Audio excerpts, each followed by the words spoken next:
What's up, everybody? I'm Brigitte Bidet, and I'm about to show you all the things that I slap on my face to get pretty. Step 4.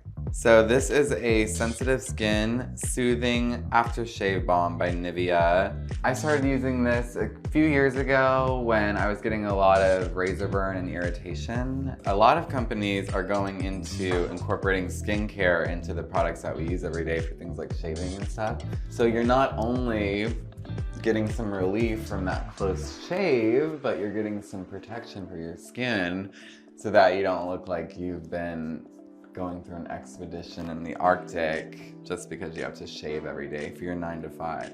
And just let that get in there.